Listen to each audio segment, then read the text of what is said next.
चक्षुरु तस्मै श्री गुरुवे नमः। श्री चैतन्य मनोभीष्टं स्थापितं येन भूतले स्वयं रूप कदा मह्यं ददाति स्वपदान्तिकम्। नमो विष्णुपादाय कृष्णप्रेष्ठाय भूतले श्रीमते भक्तिवेदांत स्वामिनिति नामिने।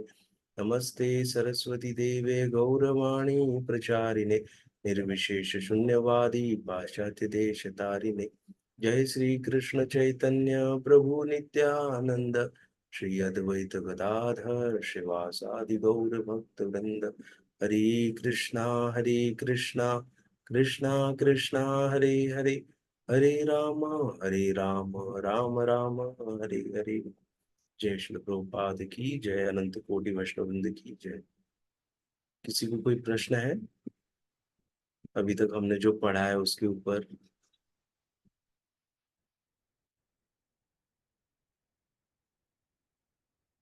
कोई भी प्रश्न आप पूछ सकते हैं।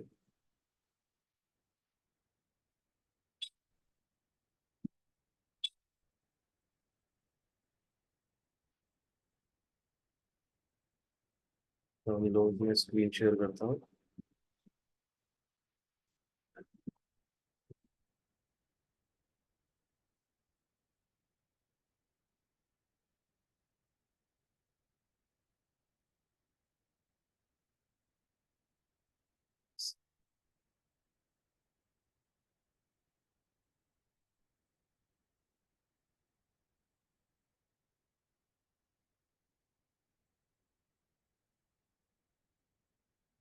अभी तक हमने पढ़ा है श्लोक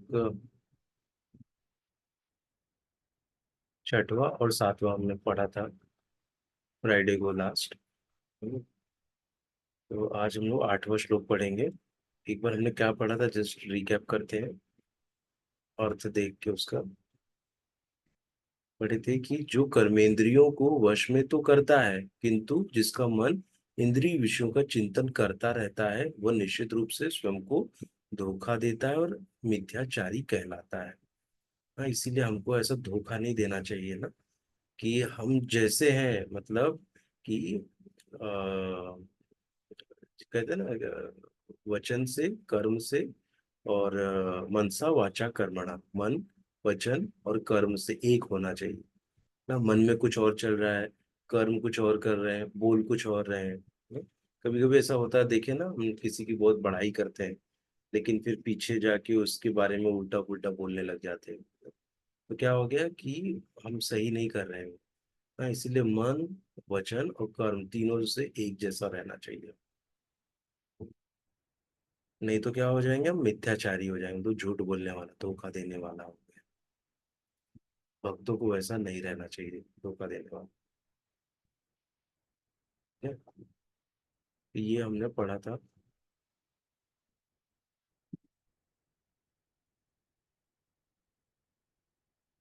जैसे अगर किसी जो डायबिटीज पेशेंट है उसको बोला गया है कि ज्यादा मिठाई और ये सब शुगर ज्यादा नहीं खाओ, लेकिन वो क्या कर रहा है कि अभी कंट्रोल कर रहा है ना, ज्यादा नहीं खाने का। लेकिन अंदर से चिंतन चल रहा है कि कहाँ पे मौका मिले और मैं उसको खा लूं।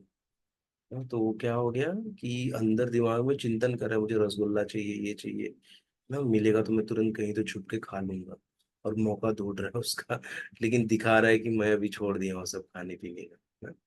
ऐसा हम इसको समझ सकते हैं। तो वो क्या कर रहा है, स्वयं को धोखा दे रहा है ना। किसका नुकसान होगा? उसका ही नुकसान होगा ना, खाएगा तो खुद ही बीमार पड़ेगा ना, डायबिटीज बढ़ेगी, तकलीफ बढ़ेगा। इसीलिए ऐसा नहीं करना चाहिए।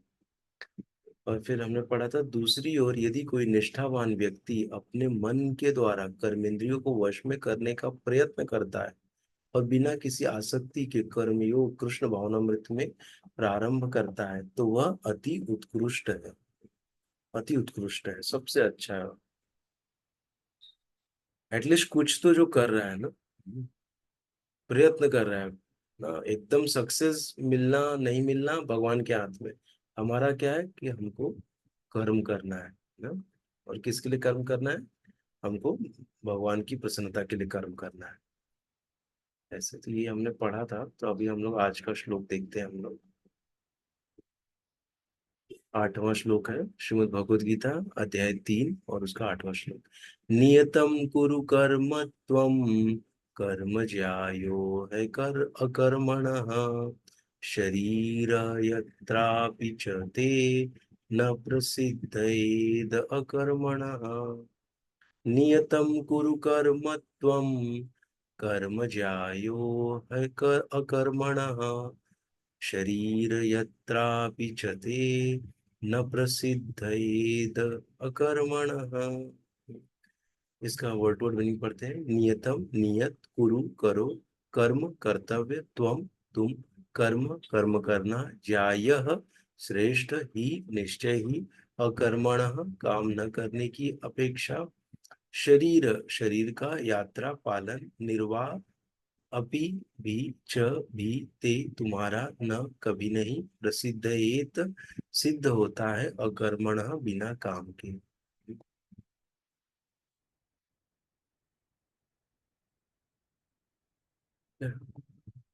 ये वर्ड वर्ड मीनिंग था, अभी हम लोग पढ़ेंगे इसका मीनिंग। अपना नियत कर्म करो, क्योंकि कर्म न करने की अपेक्षा कर्म करना श्रेष्ठ है। कर्म के बिना तो शरीर निर्वाह भी नहीं हो सकता। ऐसा अपना नियत कर्म, जो नियत कर्म है उसको करना चाहिए, जो बेसिक अपना कर्म है उसको करना बहुत जरूरी है, क्योंकि कर्म न करने की अपेक्षा कर्म करना श्रेष्ठ है ना। मतलब एक लेवल दिखा रहे ना, जो व्यक्ति ऐसा ही जो कर्म ही नहीं कर रहा है, तो उसके लिए श्रेष्ठ क्या है भैया, कर्म कर कुछ ना, वो श्रेष्ठ है उसके लिए। अभी जैसे कोई रोड पे हम देखते हैं, जब जाते हैं तो भिखारी लोग हैं, हम उनसे अपेक्षा कर सकते हैं क्या कि वो जाके कोई कंपनी में बैठ के वहां पे जॉब करे? कर सकते हैं क्या हम? अभी वो क्या कर सकते हैं भैया, तू पहले पेट भर के खाना खा ले ना, ये अपेक्षा कर्म कर गया, जाके कुछ तो थोड़ा साफ सफाई का या ऐसा कुछ काम कर ले। उससे हम ये अपेक्षा नहीं कर सकते जाके सीधा वो बड़े से कॉर्पोरेट वर्ल्ड में जाके बैठे और वहां पे जाके लैपटॉप पे काम करे। ऐसे तो इसलिए कहा गया है कि क्योंकि कर्म न करने की अपेक्षा कर्म करना श्रेष्ठ है। कर्म के बिना तो शरीर निर्वाह भी नहीं हो सकता। कर्म के बिना क्या हो सकता है, शरीर का निर्वाह भी नहीं हो सकता। इसलिए जो जरूरी है हमको, भोजन ना, रोटी कपड़ा मकान, ये तीन चीज हमारी क्या है, बेसिक नेसेसिटी है, नीड इसको बोलते हैं ना। ये हमको चाहिए, ये हमारी जरूरत है ना, रोटी कपड़ा और मकान। तो उसके लिए हमको प्रयत्न करना ही पड़ेगा। तात्पर्य में पढ़ते हैं। ऐसे तात्पर्य, ऐसे अनेक छंद ज्ञानी हैं जो अपने आप को उच्च कुलीन बताते हैं, तथा ऐसे बड़े बड़े व्यवसायी व्यक्ति हैं जो झूठा दिखावा करते हैं कि आध्यात्मिक जीवन में प्रगति करने के लिए उन्होंने सर्वस्व त्याग दिया है। श्री कृष्ण ये नहीं चाहते कि अर्जुन मिथ्याचारी बने, अपितु वे चाहते हैं कि अर्जुन क्षत्रियों के लिए निर्दिष्ट धर्म का पालन करे। अर्जुन गृहस्थ था और एक सेना नायक था, अतः उसके लिए श्रेयस्कर था कि वह उसी रूप में गृहस्थ क्षत्रिय के लिए निर्दिष्ट धार्मिक कर्तव्यों का पालन करे। ऐसे कार्यों से संसारी मनुष्य का हृदय क्रमशः विमल हो जाता है और वह भौतिक क्लेशों से मुक्त हो जाता है। देह निर्वाह के लिए किए गए तथाकथित त्याग संन्यास का अनुमोदन न तो भगवान करते हैं और न कोई धर्मशास्त्र ही। आखिर देह निर्वाह के लिए कुछ न कुछ करना होता है ना। इस शरीर को पालन करने के लिए कुछ ना कुछ तो करना पड़ता ही है। और भगवान ऐसा नहीं करते, देह की निर्वाह के लिए किए गए तथाकथित त्याग का अनुमोदन न तो भगवान करते न कोई धर्मशास्त्र करता है। आखिर देह निर्वाह के लिए कुछ न कुछ करना होता है। भौतिकवादी वासनाओं की शुद्धि के बिना कर्म का मनमाने ढंग से त्याग करना ठीक नहीं है ना, कर्म को त्याग नहीं देना चाहिए।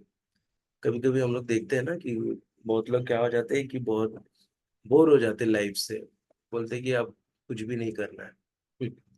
वो लोग सब कार्य अपना छोड़ के बैठ जाते हैं ना, कि हमको कुछ भी नहीं करना। वो भी सही नहीं है,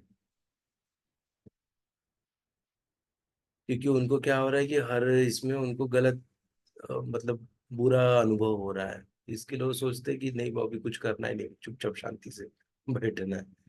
तो शांति से बैठना भी, बैठ भी नहीं सकता व्यक्ति शांति से ना, कुछ ना कुछ कर्म करेगा ही वो।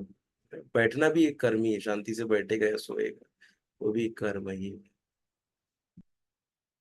फिर आगे आता है, इस जगत का प्रत्येक व्यक्ति निश्चय ही प्रकृति पर प्रभुत्व जताने के लिए अर्थात इंद्रिय तृप्ति के लिए मलिन प्रवृत्ति से ग्रस्त रहता है। प्रकृति पर प्रभुत्व, अपना स्वामित्व जताने के लिए अर्थात इंद्रिय तृप्ति के लिए मलिन प्रवृत्ति से ग्रस्त रहता है। ऐसी दूषित प्रवृत्तियों को शुद्ध करने की आवश्यकता है। नियत कर्मों द्वारा ऐसे किए बिना मनुष्य की चाहिए कि तथाकथित अध्यात्मवादी योगी बनने का सारा काम छोड़कर अन्यों पर जीवित रहने का प्रयास न करे।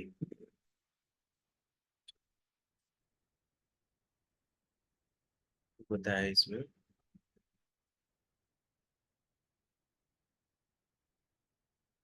इधर अगर इसका देखा जाए, अगर सार जो है यही है कि हमको कर्म करना चाहिए ना।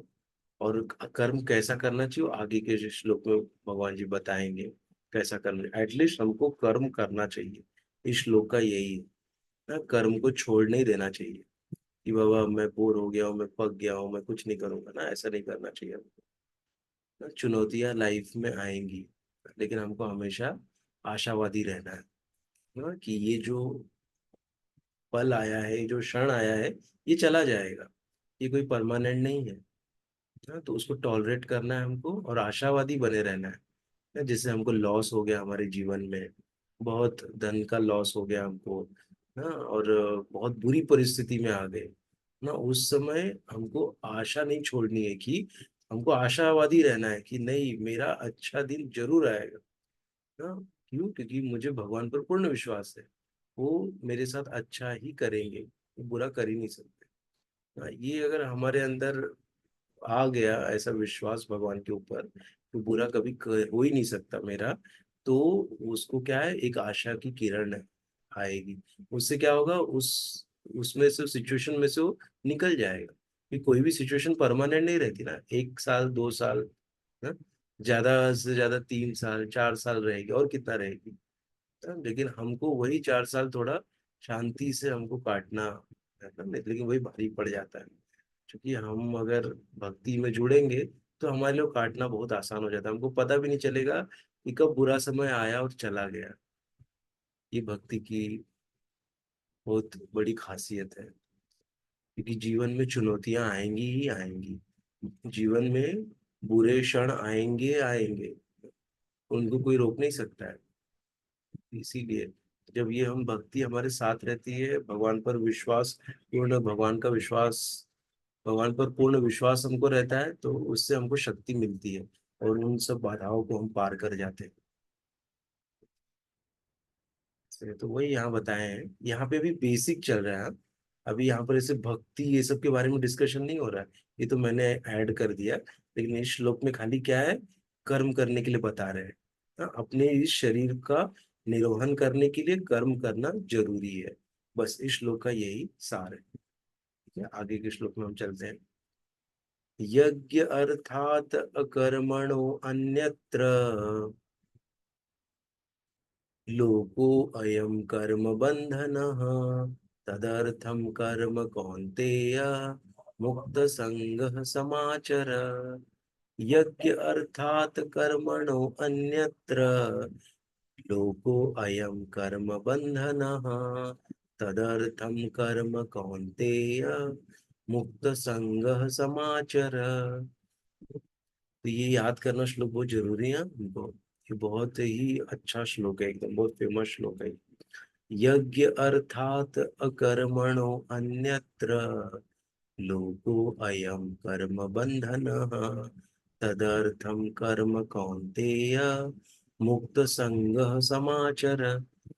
कहते हैं, इसका वर्ड वर्ड मीनिंग पढ़ते हैं। यज्ञ अर्थात, यज्ञ अर्थात एकमात्र यज्ञ या विष्णु के लिए किया गया, कर्मण कर्म की अपेक्षा, अन्यत्र अन्यथा, लोकः संसार, अयम यह, कर्म बंधन कर्म के कारण बंधन, तत् उस, अर्थम के लिए, कर्म कर्म कौनते, हे कुंती पुत्र, मुक्त संग संग फलाकांक्षा से मुक्त समाचार भली भांति आचरण करो।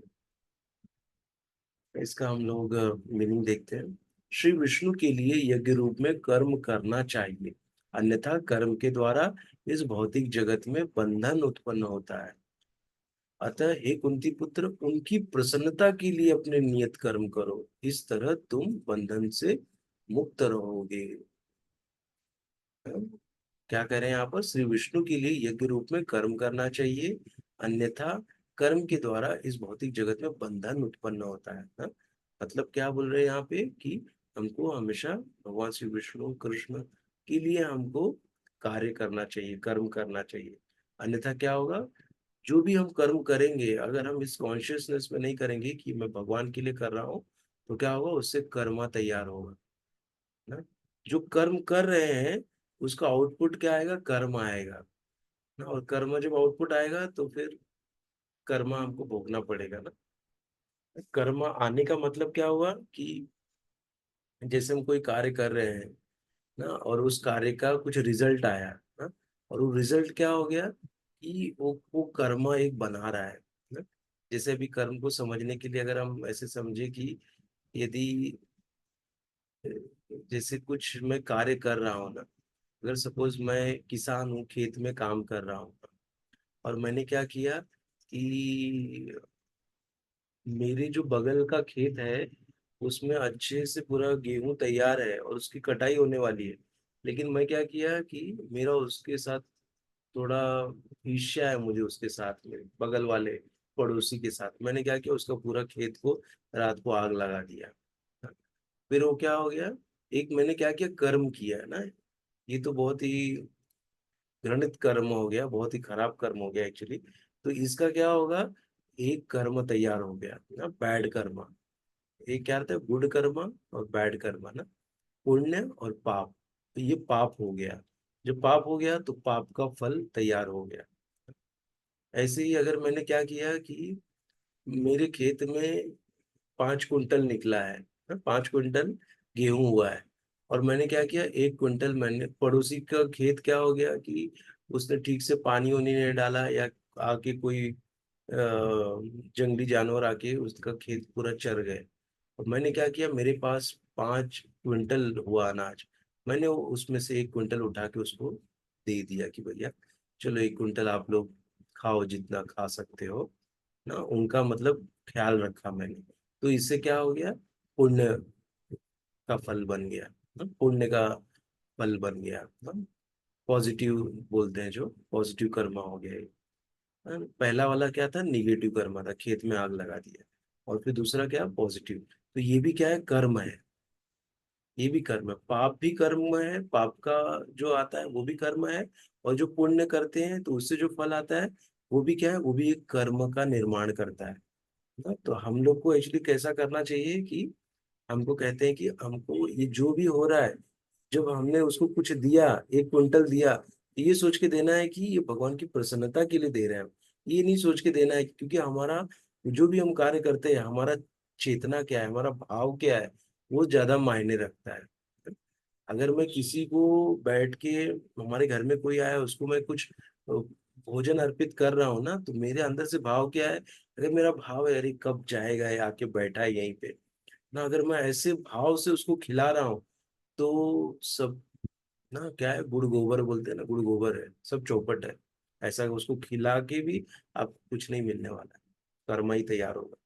लेकिन अगर यही हम करेंगे कि भगवान का एक ये अंश है ना, ये आया है हमारे घर में, और इसको हम थोड़ा अनाज खिलाते हैं या इसको थोड़ा भोजन प्रसाद भी देते हैं इसको, जिससे कि इसका थोड़ा दुख दर्द भी कम हो, इसको प्रसाद बना के खिलाते हैं और भगवान की प्रसन्नता के लिए भाव से खिला रहे हैं कि भगवान जरूर इससे प्रसन्न होंगे, तो ऐसे करने से फिर क्या होगा? कर्म का बंधन नहीं होगा ना। ये वही पूरे इस श्लोक में बताया गया है। तो भगवान की प्रसन्नता के लिए काम करो, जो भी नियत कर्म करो, इससे बंधन से मुक्त हो जाओ। बंधन मतलब क्या है? यही पाप और पुण्य का जो कर्म आता है, वो उसी को बंधन कहते हैं, उसी बंधन से हम बंधे। वही अभी यहाँ बैठ के हम लोग भोग रहे हैं ना, पाप और पुण्य के इसमें चलते रहते जब। जब हमने सब कुछ त्याग दिया, आध्यात्मिक जीवन में प्रगति करने लग गए, तो ये दोनों पाप और पुण्य हमसे दूर हो जाते हैं। पुण्य की वजह से ही हम आज यहाँ बैठ के इसका श्रवण कर रहे हैं। अगर थोड़ा सा कहीं पाप का घड़ा कोई पुराना खुल गया या कुछ ऐसा हमने पाप कर दिया, तो हम इस श्रृंखला या इस सत्र से हम बाहर हो जाए, सुनने का हमको मौका नहीं मिलेगा। ऐसा है। ये भगवान की बड़ी कृपा रहती है, ऐसा हमको सुनने मिलता है। पढ़ते हैं हम लोग तात्पर्य। चूंकि मनुष्य को शरीर के निर्वाह के लिए कर्म करना होता है, अतः विशिष्ट सामाजिक स्थिति तथा गुण को ध्यान में रखकर नियत कर्म इस तरह बनाए गए हैं कि उस उद्देश्य की पूर्ति हो सके। यज्ञ का अर्थ है ना, जैसे हम देखते हैं कि ना यहाँ पे जो बता रहे हैं उसके बारे में बता रहे हैं। जैसे कि यदि कोई ब्राह्मण है ना, तो ब्राह्मण क्या करते हैं कि जाके पूजा पाठ सब करा के वहां पर जो दक्षिणा मिलती है उससे अपने शरीर का निर्वहन कर रहे हैं। ऐसे ही हम देखते हैं कि जैसे जो मोची है ना, वो जूता सिल के अपने शरीर का भरण पोषण कर रहा है ना। माली है जो बगीचे में पानी डाल रहा है ना, बगीचे को अच्छा रख रहा है, तो वो अपना कर्म कर रहा है ना, गुण के हिसाब से। ऐसे तो गुणों के हिसाब से सब लोग अपना है ना गुण को ध्यान में रखकर नियत कर्म इस तरह बनाए गए कि उसके उद्देश्य की पूर्ति हो जाए। तो उसके उद्देश्य क्या है कि उसका जो शरीर संभल जाए, तो उसकी पूर्ति हो जाती है ना, गुणों को ध्यान में रखकर ऐसे बताया। सामाजिक स्थिति यही है ना कि इसमें किसान भी है, इसमें मोची भी है, इसमें कुम्हार भी है, जो कि हमको घड़े और पीने के लिए घड़े और पानी पीने के लिए गिलास या जो भी मिट्टी का पहले बनता था ना, तो ये सब बना के हमको देते थे ना। और फिर बाल काटने वाले नाई ना, तो ऐसे अलग अलग सब पूरे सामाजिक स्थिति है, गुण के हिसाब से सबको अपना कर्म करने का छूट है और उद्देश्य की पूर्ति होती है। यज्ञ का अर्थ भगवान विष्णु है। सारे यज्ञ भगवान विष्णु की प्रसन्नता के लिए है। वेदों का आदेश है यज्ञो वै विष्णु। दूसरे शब्दों में, चाहे कोई निर्दिष्ट यज्ञ संपन्न करे या प्रत्यक्ष रूप से भगवान विष्णु की सेवा करे, दोनों से एक ही प्रयोजन सिद्ध होता है। अतः जैसा कि इस श्लोक में संस्तुत किया गया है, कृष्ण भावनामृत यज्ञ ही है। वर्णाश्रम धर्म का भी उद्देश्य भगवान विष्णु को प्रसन्न करना है। वर्णाश्रमाचारवता पुरुषेण पर पुमान विष्णुराराध्यते। विष्णु पुराण 3.8.8 से लिया गया। अतः भगवान विष्णु की प्रसन्नता के लिए कर्म करना चाहिए। इस जगत में किए जाने वाले अन्य कोई कर्म बंधन का कारण होगा, क्योंकि अच्छे तथा बुरे कर्मों के फल होते हैं। देखिए वही जो हमने डिस्कस किया वही है, क्योंकि अच्छे तथा बुरे कर्मों के फल होते हैं, और कोई भी फल कर्म करने वाले को बांध लेता है ना, चाहे वो अच्छा कर्म हो या चाहे बुरा हो ना, वो क्या करेगा, वो कर्म वो बांध लेता है। इसको कर्म करने वाले को, कर्म कौन कर रहा है, हम कर रहे हैं कर्म, तो क्या करता है, ये हमको बांध लेता है। अतः कर्म विष्णु को प्रसन्न करने के लिए कृष्ण भावना भवित होना होगा। और जब कोई ऐसा कर्म करता है तो वो मुक्त दशा को प्राप्त कर रहता है। यही महान कर्म कौशल है। वो प्रारंभ में इस विधि में अत्यंत कुशल मार्गदर्शन की आवश्यकता होती है ना। एक जिसको हम फॉलो कर रहे हैं ना, वो क्या होना चाहिए, कुशल होना चाहिए, उसके मार्गदर्शन में रहेंगे ना। एक जो कि बहुत ही है ना, भक्ति को बहुत सीरियसली ले रहा है, उसके मार्गदर्शन में हमको, ऐसे व्यक्ति के मार्गदर्शन में हमको भक्ति करनी चाहिए। अतः भगवत भक्त के निर्देशन में या साक्षात भगवान कृष्ण के प्रत्यक्ष आदेश के अंतर्गत जिनके अधीन अर्जुन को कर्म करने का अवसर मिला था, मनुष्य को परिश्रम पूर्वक कर्म करना चाहिए। इंद्रिय तृप्ति के लिए कुछ भी नहीं किया जाना चाहिए, अपितु हर कार्य कृष्ण की प्रसन्नता तुष्टि के लिए होना चाहिए। इस विधि से न केवल बंधन से बचा जा सकता है, अपितु इससे मनुष्य को क्रमशः भगवान की वो प्रेमा भक्ति प्राप्त हो सकेगी, जो भगवत धाम को ले जाने वाली है। तो यहाँ पे फॉर्मूला बताया गया है कि कैसे हमको ना। भगवत धाम जाने का फॉर्मूला क्या है कि भगवान की प्रसन्नता के लिए कार्य करो। ऐसे तो कर्म करना जरूरी है। जैसे हम देखते हैं कि बहुत सारे ऐसे लोगों से हमारा पाला पड़ेगा या मिलेंगे फ्यूचर में ना, जो बोलेंगे कि जीवन में कर्म ही बहुत इंपॉर्टेंट है। सही है, वो गलत नहीं बोल रहे, कर्म बहुत इंपॉर्टेंट, लेकिन कैसा कर्म ये उनको नहीं पता है ना। जैसे भगवान बोले ना, महाफलेषु कदाचन, ये कर्मण्येवाधिकारस्ते महाफलेषु कदाचन, कि कर्म करना चाहिए, कर्म जरूरी है, लेकिन आगे का अगर नहीं देखे कि जो कर्म का फल है वो, उसके बारे में चिंता मत करो, कर्म करते रहो ना, ऐसे भगवान बोले। तो सब लोग क्या बोलते हैं, अरे कर्म करने के लिए भगवान बोले हमको कर्म करना है, और वो क्या कर रहे हैं फिर, वो 18 घंटे कर्म कर रहे हैं ना, बैठ के।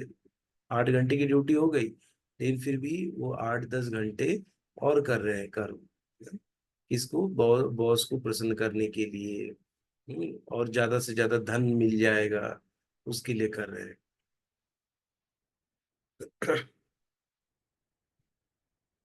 भगवान तो यही है कि ऐसे में क्या होता है कि हमारा समय नष्ट हो जाता है ना, ज्यादा हम लोग खाली बस धन कमाने के लिए 18-18 घंटे काम करेंगे, तो हम लोग किसके समान हो जाएंगे, गधे के समान ना। गधा देखो कैसे माल ढोते ही रहता है, ढोते ही रहता है, वो बेचारा खड़ा ही रहता है। और जैसे ही उसका जो मालिक है आता है, तुरंत डर के यहाँ भागने लगता है, और तुरंत रुकता ही नहीं है, वो माल ढोते ही रहता है, ढोते ही रहता है, ढोते ही रहता है। हाँ, तो ऐसे व्यक्तियों को क्या कहा गया है? गधा कहा गया। डंकी है, जो कि जिसका जो शरीर का निर्वहन उसके 8 घंटे ड्यूटी करने से हो जाएगा, लेकिन वो ज्यादा के लिए प्रयास कर रहा है। ऐसे तो उसको मतलब शास्त्रों में उसका कंडेम किया गया, उसको उसका निषेध किया गया है ऐसे व्यक्तियों का। एक श्लोक आता है ईशोपनिषद में, ईशावास्यम इदम सर्वम यत् किंचित जगत्याम जगत तेन त्यक्तेन भुंजिता माँ कस्य घृत स्विद धनम। कि भगवान बोलते हैं कि आपके लिए जो निहित किया गया है, आप बस उसके उसमें ही आप संतुष्ट रहो ना, बाकी किसी और का है ये सोच के छोड़ दो ना, किसी दूसरे के हिस्से में जाके हस्तक्षेप मत करो। जो आपके लिए निहित है आप उसको यूज करो ना, उसको खाओ ऐसे। इसलिए हमको भी ऐसे ही करना चाहिए कि जितना हमारे लिए जरूरी है बस उसके लिए उस हमको प्रयत्न करना चाहिए। ज्यादा के लिए जाएंगे, हमारा समय चला जाएगा ना, हमको अंत में कुछ मिलने वाला है नहीं ना, सब यही छूटने वाला है। जो भगवान का नाम है ना, और ये जो संग है ना, सत्संग, यही हमारे साथ में हमेशा रहने वाला है। तो इसको कभी हमको मिस नहीं करना चाहिए, इसको हमको पकड़ के रखना चाहिए। बाकी हमारा कहीं 500-1000 का नुकसान हो जाएगा चलेगा थोड़ा, लेकिन इसके लिए नहीं होना चाहिए। तो यही था आज का, भगवान की प्रसन्नता के लिए कार्य करना। पहले श्लोक में बताया है कि कर्म करना जरूरी है, दूसरे में बताया है कि किसके लिए कर्म करना जरूरी है। इसलिए कहते हैं ना, आधा अधूरा ज्ञान नहीं लेना है, पूरा पढ़ना है ना। श्लोक भी जो हम पढ़ते हैं, हमको पूरा श्लोक पढ़ना चाहिए, नहीं तो हम क्या करते हैं कि आधा अधूरा सुनते हैं, फिर हमको बोला कि अरे कर्म करो कर्म करो, कर्म के बिना रह नहीं सकते, जाके हम क्या करते हैं, गधे के जैसे कर्म करने लग जाते हैं। तो इसीलिए शास्त्र को अच्छे से पूरा पढ़ना है। जैसे अगर कोई पहला ही श्लोक पढ़े, आज जो हमने पढ़ा ना 8वां श्लोक, अगर कोई व्यक्ति 8वां श्लोक पढ़ेगा तो उसको क्या लगेगा, अरे कर्म करना चाहिए। ये कैसा कर्म करना चाहिए वो अगले श्लोक में दिया है। तो इसीलिए किसको कैसे कर्म करना चाहिए, भगवान की प्रसन्नता के लिए हमको कर्म करना चाहिए। और भगवान कैसे प्रसन्न होंगे, धीरे धीरे अभी आगे के श्लोकों में हम सीखेंगे। भगवान बताएंगे कि मुझे क्या पसंद है, मुझे कैसा व्यक्ति पसंद है, कैसा रहना चाहिए, कौन सा खाने वाला व्यक्ति, मुझे क्या खाने वाला व्यक्ति पसंद है, ये सब सब बताएंगे भगवान जी। पूरा एक चैप्टर ही उसके ऊपर है, मुझे प्रिय कौन लगता है। तो वो जब हम पढ़ेंगे तो हमको पता चलेगा कि भगवान का प्रिय क्या है, कैसे है, क्या है ऐसे। सबको एक बार अनम्यूट करता हूँ। आप कुछ पूछना रहेगा पूछ सकते हैं।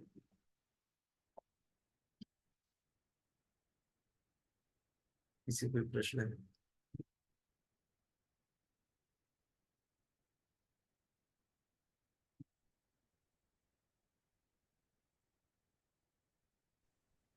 हरे कृष्ण प्रभु जी, दंडवत प्रणाम। चलिए, धन्यवाद, प्रणाम।